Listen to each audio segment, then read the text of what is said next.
l'été Cannes Côte d'Ivoire 2023 avec United Motors. United Motors, le nouveau visage de l'industrie automobile en Côte d'Ivoire et en Afrique.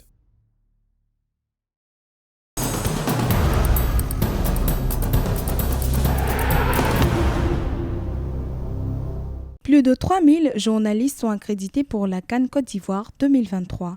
Ici, au centre des médias, situé dans la commune de Treichville au Palais de la Culture, dans la capitale économique d'Abidjan, l'engouement s'est fait ressentir auprès des journalistes présents sur le site. Marocains, Nigériens et autres sont mobilisés dans ce centre pour récupérer leur accréditation. Le processus en lui-même, il est simple, seulement que les journalistes sont nombreux parce qu'il n'y a que hier seulement que le centre a été ouvert. Bon, suite à la conférence de presse, il y a du monde, donc c'est ce qui fait que l'attente, elle est longue. Mais quand on est au pôle de récupération, ça va plus vite. À peine 3 minutes, vous avez votre accréditation. Donc, nous sommes satisfaits du boulot de la CAF et du COCAN. Malgré quelques petits retards, les organisateurs assurent les journalistes de la disponibilité des accréditations.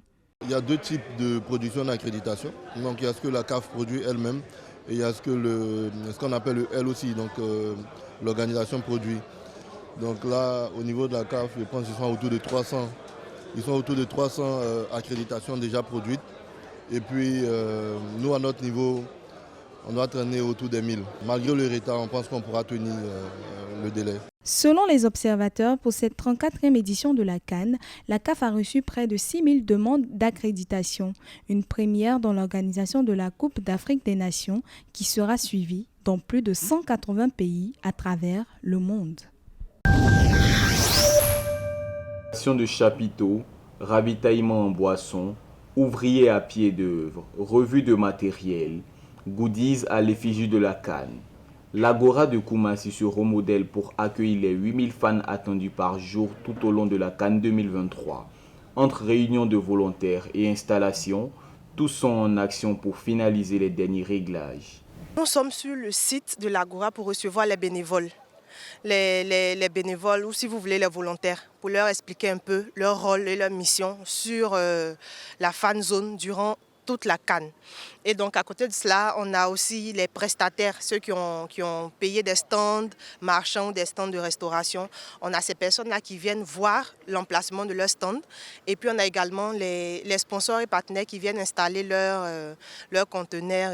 À part les installations de matériel, on retrouve les bénévoles qui sont en train de recevoir les dernières consignes pour assurer l'accueil, la billetterie, la sécurité et l'organisation au niveau de cette fan zone. Les volontaires en fait sont présents sur les fan zones pour aider toutes les commissions à s'acquitter des tâches qui sont allouées à ces commissions-là. Nous avons réuni tous les volontaires des deux sites, c'est-à-dire le site de Yopougon ainsi que le site de Koumassi, pour déjà faire un débriefing et aussi faire une simulation. Sur les 6 fan zones installées sur le territoire ivoirien, 200 à Abidjan, l'Agora de Koumassi s'étale sur une superficie de 31 476 m². Elles accueilleront les amoureux du ballon rond qui souhaitent regarder les matchs et profiter de la ferveur populaire autour de cet événement. Pays hôte de cette 34e édition de la Cannes, les éléphants espèrent remporter leur 3e titre continental à domicile. Les entraîneurs de la sélection sont à pied d'œuvre pour que l'équipe soit à la hauteur de la compétition. Notre rôle, c'est de les mettre en condition pour des matchs précis. On travaille avec eux sur le plan technique, entre parenthèses, mais surtout sur le plan mental. Leur apporter notre expérience de compétition internationale. Jouer pour la Côte d'Ivoire à domicile, ça ne sera pas aisé. Et comme je leur dis tout le temps, je le répète tous les jours à l'entraînement, ayez confiance en vous. La sélection ivoirienne est logée dans la poule A aux côtés du Nigeria, de la Guinée équatoriale et de la Guinée-Bissau.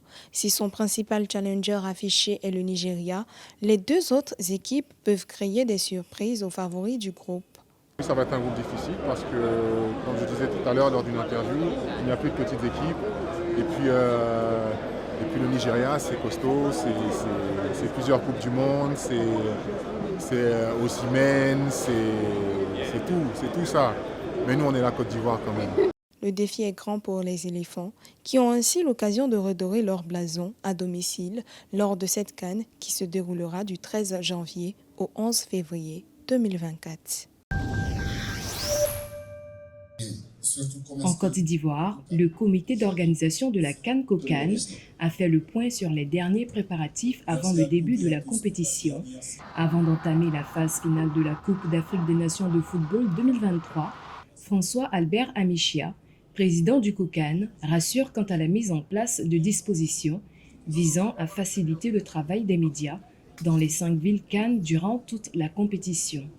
Tout ce que nous faisons à Abidjan, nous le répliquons à l'intérieur du pays. Et c'est pour ça que nous avons installé les colocales, qui sont les succursales ou les filiales du COCAN central et qui répliquent les mêmes choses. Donc au niveau de la presse, les mêmes dispositions sont prises pour que à San Pedro, à Yamoussoukro, à Bouaké, à Korogo, la presse soit dans les meilleures conditions pour pouvoir effectuer son travail.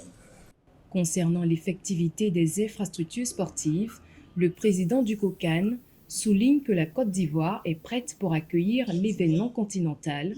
Albert Amichia invite cependant les populations à se mobiliser autour des équipes nationales. La Côte d'Ivoire est prête pour accueillir la 34e édition. La Côte d'Ivoire compte sur vous pour faire de cette 34e édition une fête, un moment de joie, un moment de retrouvailles, un moment de reconnaissance. La Côte d'Ivoire, reconnue pour son hospitalité légendaire et qui organise pour la seconde fois la Coupe d'Afrique des Nations de football, 40 ans après celle de 1984, entend faire vivre des instants inoubliables à l'Afrique et au monde à travers ce grand rendez-vous du ballon rond. Ce match qu'ils vont jouer là, la Côte d'Ivoire va gagner 4 buts à 0. Des supporters des éléphants de Côte d'Ivoire, enthousiastes à 24 heures du coup d'envoi de la 34e édition de la Coupe d'Afrique des Nations de football. Pas de doute chez ses fans de Sébastien Ralleur et ses coéquipiers que la Côte d'Ivoire va briller dès le match d'ouverture. Premier match qui vient là, la Côte d'Ivoire va remporter ce match-là par le score de 2 buts à 0. 2 à 0. C'est 2 buts à 0. De Yamoussoukro à Korogo, en passant par Bouaké, les supporters ivoiriens sont unanimes sur la victoire de leur équipe contre la Guinée-Bissau. Pour beaucoup, l'équipe ivoirienne a déjà remporté la coupe. L'essentiel, nous on a déjà gagné. On va se distraire, c'est tout. On a déjà gagné. La Côte d'Ivoire a déjà gagné. Donc nous attendons le samedi pour pouvoir célébrer la victoire des éléphants. Logé dans le groupe A avec la Guinée-Bissau, le Nigeria et la Guinée équatoriale, la Côte d'Ivoire a remporté à 2 reprises la Coupe d'Afrique des Nations. D'abord en 1992, puis en 2015, en battant à chaque fois le Ghana au tir au but. 3 pour la Côte d'Ivoire, 0 pour Guinée-Bissau. Je compte sur vous les Ivoiriens, vous n'avez pas vous aimer ça. Rendez-vous est donc pris pour samedi vers 22h pour connaître si les éléphants ont bien réussi leur entrée dans cette compétition.